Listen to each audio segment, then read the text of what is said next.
नमस्कार, mutual funds में आपका स्वागत है। मैं हूं आपकी होस्ट चारू गर्ग। हम बात करते हैं टॉप म्यूचुअल फंड्स, कौन से ऐसे टॉप गेनर्स हैं, कौन से लूजर्स हैं जो आप अपने पोर्टफोलियो में इंक्लूड कर सकते हैं। इन्हीं सब पर आज हमारे साथ हैं बलवंत जैन, CFO फ्रॉम अपनापैसा.com। बलवंत जी, बहुत बहुत स्वागत है आपका इस शो पर। चलिए अपने दर्शकों को बता दें कि वो किस तरह से हमारे साथ इस शो में हिस्सा ले सकते हैं। आपके कोई भी म्यूचुअल फंड से जुड़े सवाल हैं, आप हमें fund@zenetwork.com पर मेल कर सकते हैं। साथ ही अपना पोर्टफोलियो हमें SMS कर सकते हैं। अपना सवाल लिखिए, फंड लिखिए और भेज दीजिए 57575 पर।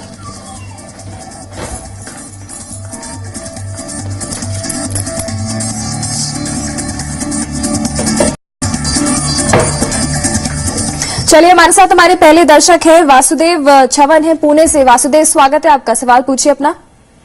हाँ नमस्कार, मैं वासुदेव चौहान बात कर रहा हूँ पुणे से। जी, क्या सवाल पूछना चाहते हैं? 5 से 7 हजार पर मंथ इन्वेस्ट करना है म्यूचुअल फंड में जी। तो कौन से अच्छे हैं और स्टॉक के कुछ आप एडवाइस देगा? जी, आप कितना नजरिया लेके चल रहे हैं? 3 से 5 साल तक मैं देख रहा हूँ। जी, चलिए बिल्कुल आपको एडवाइस दिलवा देते हैं। बलवंत जी, इनका सवाल है, ये म्यूचुअल फंड में इन्वेस्ट करना चाहते हैं और 5 से 7 हजार इन्वेस्ट करना चाहते हैं। साथ ही 5 साल का नजरिया भी लेके चल रहे हैं। कुछ ऐसे म्यूचुअल फंड्स इनके पोर्टफोलियो में आप रिकमेंड करेंगे? देखिए चारू, ऐसा है, आप कोई भी इन्वेस्टमेंट शुरू करें उसको कोई ना कोई गोल के साथ मैप करिए। मतलब आपका जो इन्वेस्टमेंट है उसका अल्टीमेट पर्पज क्या है। आपकी शादी हो सकती है, बच्चों की शादी हो सकती है, रिटायरमेंट हो सकता है, घर खरीदना हो सकता है। तो आपको जो भी इन्वेस्टमेंट करते हैं उसको गोल के साथ मैप करना चाहिए, जिससे आपको आइडिया भी है कि आपको कितने टाइम के लिए इन्वेस्ट करना है।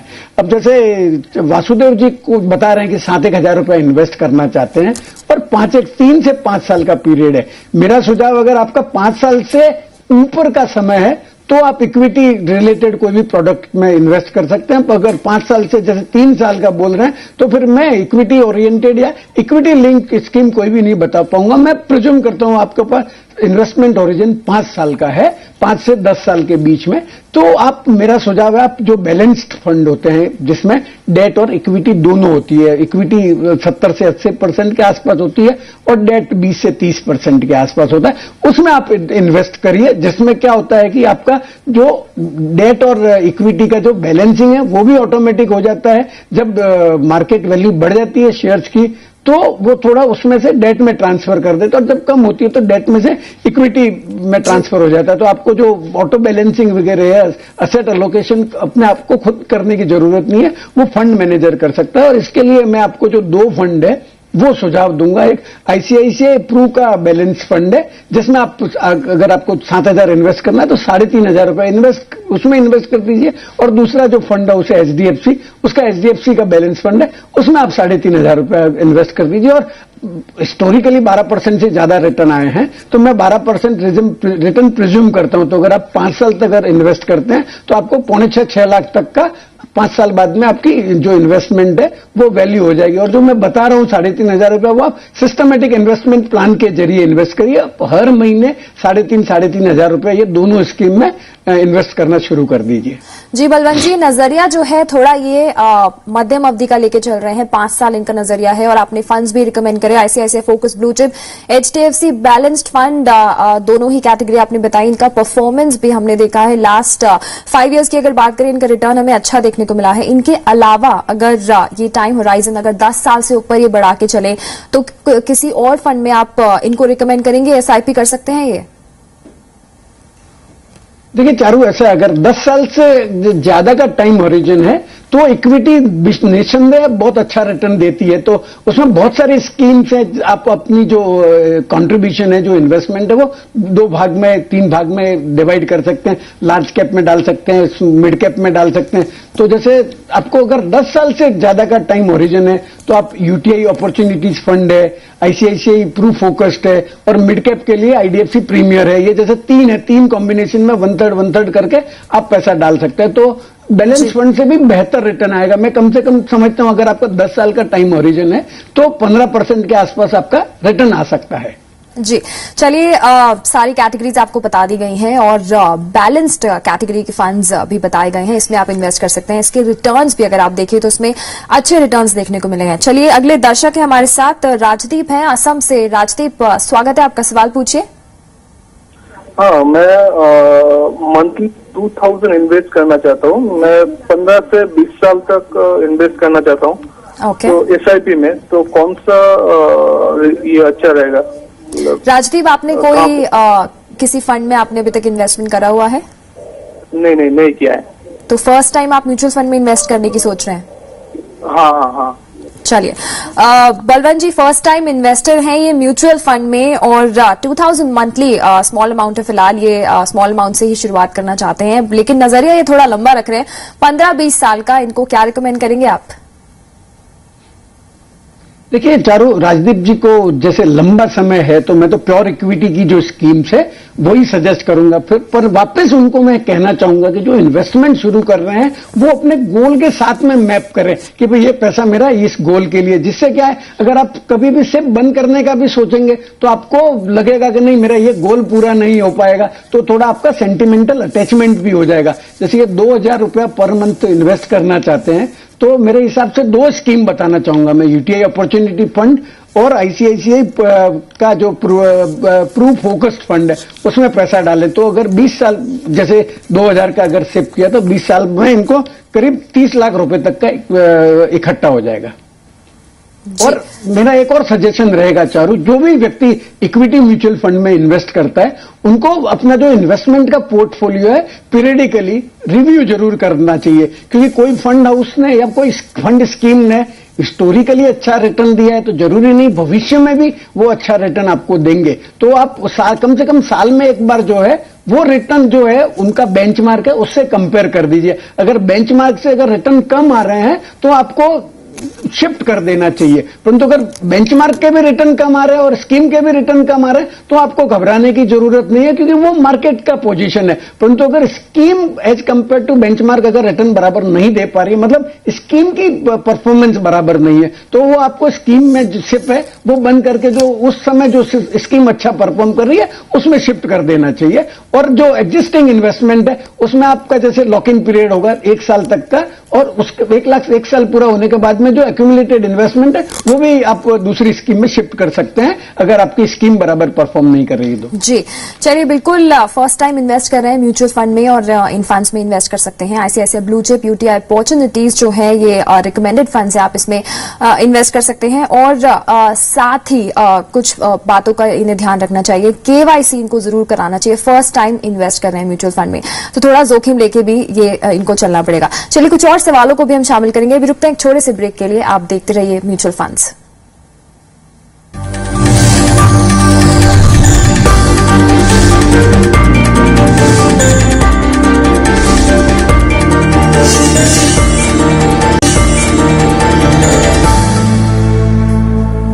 वेलकम बैक, आप देख रहे हैं म्यूचुअल फंड्स। हम बात कर रहे हैं टॉप म्यूचुअल फंड्स की, कौन से ऐसे बेहतर फंड्स हो सकते हैं जो आप अपने पोर्टफोलियो में इंक्लूड कर सकते हैं। हमारे साथ हैं बलवंत जैन, CFO फ्रॉम अपनापैसा.com। चलिए हमारे अगले दर्शक है हमारे साथ, रमेश है पुणे से। रमेश, स्वागत है, आपका सवाल पूछिए। रमेश, आप सुन पा रहे हैं हमें? मेरी उम्र 63 साल है। जी हाँ जी, मेरी उम्र 63 साल है, मैं रिटायर्ड हूँ। हाँ जी, 12 साल मेरा निवेश की अवधि है। हाँ जी, बोलिए।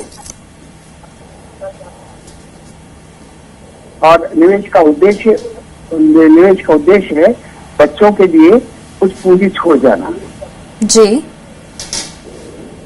रमेश, आपने अपना पोर्टफोलियो भी हमें भेजा है, HDFC फोकस लॉन्ग टर्म और HDFC इक्विटी फंड, साथ ही 2 फंड और हैं HDFC के, उसमें आप निवेश कर रहे हैं फिलहाल? ये मैंने लमसम निवेश किया हुआ है। जी, तो क्या जी लमसम निवेश किया हुआ है, focus large cap, mid cap opportunity, HDFC equity और कुछ टैक्स सेवर थी। जी, क्या जानना चाहते हैं रमेश, आपका पोर्टफोलियो फंड्स कैसे हैं, आप ये जानना चाहते हैं या कुछ और फंड्स में आप स्विच करने की सोच रहे हैं? नहीं, ये बताइए कि मेरे सारे फंड जो है वो HDFC के हैं, क्या ये सही स्ट्रेटेजी है? दूसरा, सभी हाँ जी बोलिए। और दूसरा, सभी जो विशेषज्ञ होते हैं वो बोलते हैं कि लॉन्ग टर्म इन्वेस्टमेंट करना चाहिए।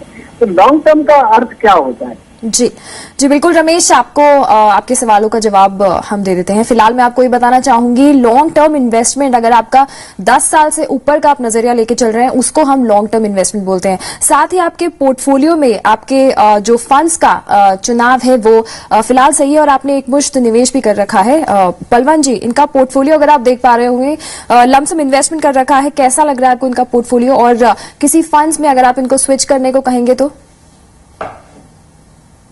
देखिए चारू, एक तो मैं जो रमेश जी ने प्रश्न पूछा है कि लॉन्ग टर्म क्या होता है, आपने भी बता दिया वैसे कि 10 साल से अगर आप ऊपर की आपकी निवेश की अवधि है तो वो लॉन्ग टर्म में। हम लोगों ने अपना पैसा में रिसर्च किया है, तो जो निफ्टी में अगर किसी ने 95 से 10 साल का सिप किया है तो उनको कम से कम 9% रिटर्न आए हैं और जो एवरेज रिटर्न है वो 17% के आसपास है। तो अगर आपका टाइम हॉरिजन 10 साल से ज्यादा है और अगर इतिहास अपने को दोहराता है तो आपको ये कम से कम एवरेज 17% के रिटर्न मिल सकते हैं। जहां तक बात इनके जो एग्जिस्टिंग इन्वेस्टमेंट की है तो मेरा सुझाव रहेगा कि एक तो जैसे रमेश जी के सब इन्वेस्टमेंट है वो एक ही म्यूचुअल फंड हाउस में है, तो मेरा सुझाव है कि आपको अक्रॉस म्यूचुअल फंड डालना चाहिए, कम से कम 3-4 म्यूचुअल फंड में आपको इन्वेस्ट करना चाहिए।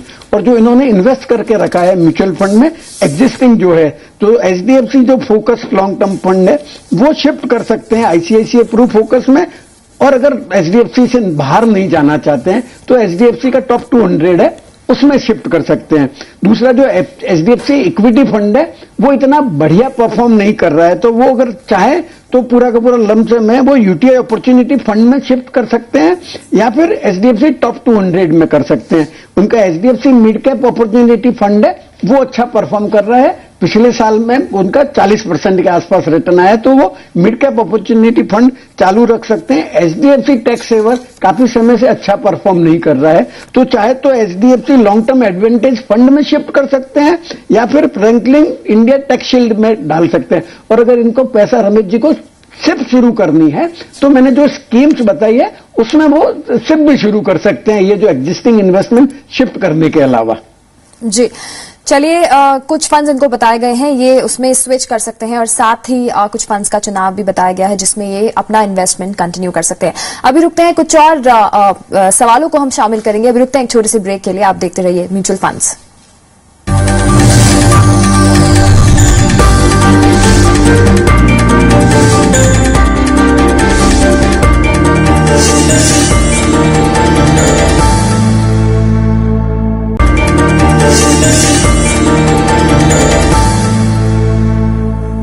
वेलकम बैक, आप देख रहे हैं म्यूचुअल फंड्स। हम बात कर रहे हैं कौन से बेहतर फंड्स हैं। आप हमारे एक्सपर्ट भी हैं हमारे साथ, आपको बता रहे हैं कि कौन से फंड्स में आप इन्वेस्ट कर सकते हैं, साथ ही कौन से फंड्स में आप स्विच कर सकते हैं। चलिए, हमारी अगली दर्शक है हमारे साथ, छाया है पुणे से। छाया, स्वागत है आपका, सवाल पूछिए। छाया सुन पा रही हैं आप हमें? चलिए, लगता है उनसे संपर्क नहीं हो पा रहा है। ईमेल के जरिए भी इन्होंने हमसे सवाल पूछा है। बलवंत जी का सवाल है, इनकी एज है 44 इयर्स और ये 50,000 मंथली म्यूचुअल फंड में इन्वेस्ट करना चाहती है। इनका अमाउंट जो है ये काफी बड़ा है, मंथली इन्वेस्टमेंट है और साथ ही लेकिन नजरिया ये थोड़ा छोटा लेके चल रही है, 2 साल का नजरिया है इनका। कौन से म्यूचुअल फंड्स में इन्वेस्ट कर सकती हैं? देखिए चारू, जैसे मैंने पिछले प्रश्न के जवाब में भी बताया कि अगर आपका 5 साल से कम का नजरिया है तो आप इक्विटी की कोई भी स्कीम, भले बैलेंस फंड है या प्योर इक्विटी है, उसमें इन्वेस्ट नहीं करना चाहिए, क्योंकि जो स्टॉक मार्केट है वो वॉलेटाइल रहता है। जो 10 साल तक, 5 और 10 साल के बीच में आपको थोड़ा ढंग का रिटर्न दे सकता है, पर अगर आपका 2 साल का ही नजरिया है तो आपको जो डेट की स्कीम्स है उसमें ही पैसा डालना चाहिए। अगर आप लमसम पैसा डालना चाहते हैं तो इनकम फंड में डालिए, और अगर आप सिप करना चाहते हैं तो जो शॉर्ट टर्म इनकम फंड है उसमें डालिए। अभी ये प्रश्न साफ नहीं है कि उनको एक साथ पैसा डालना है या लमसम अपना सिप करनी है। जी। अगर सिप के जरिए पैसा डालना है तो मैं जो शॉर्ट टर्म स्कीम है वो दो बताना चाहूंगा। Tata short term bond fund है और HDFC short term opportunities fund है। और अगर एक साथ पैसा डालना चाहती है तो आईसीआईसीआई का ICICI prudential long term fund है और बिरला सन लाइफ मीडियम टर्म प्लान है, उसमें पैसा डाल सकती है।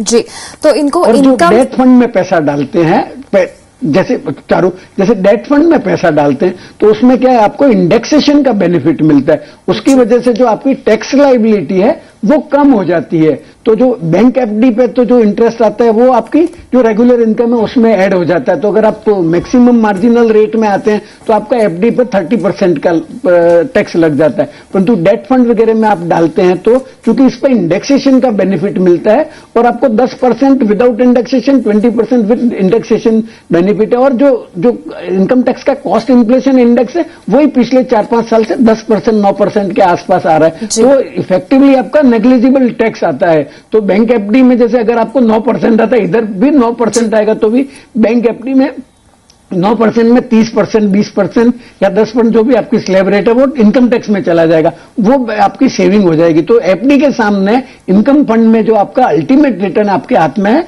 वो बेहतर आएगा। जी, तो इनको इनकम फंड्स का चुनाव करने को बताया गया है और इनकम फंड्स में भी शॉर्ट टर्म फंड्स का ये विकल्प चुन सकते हैं। साथ ही हमने 3 साल के रिटर्न्स भी दिखाए हैं। Returns Tata short term bond और एचडीएफसी शॉर्ट टर्म अपॉर्चुनिटीज में रिटर्न अच्छे देखने को मिले हैं। ये इन फंड्स का चुनाव कर सकती हैं। फिलहाल इतने ही सवाल हम शामिल करेंगे। बलवंत जी, आपका बहुत बहुत शुक्रिया इस शो में जुड़ने के लिए। साथ ही अपने दर्शकों को एक बार फिर से बताना चाहेंगे कि वो कैसे इस शो का हिस्सा बन सकते हैं। आपके कोई भी म्यूचुअल फंड से जुड़े सवाल हैं, आप हमें ईमेल कर सकते हैं fund@zenetwork.com पर। साथ ही आप हमारे साथ एसएमएस से भी जुड़ सकते हैं। आप फंड हमारा कोड लिखिए, अपना सवाल लिखिए और भेज दीजिए 57575 पर। फिलहाल इतना ही, नमस्कार।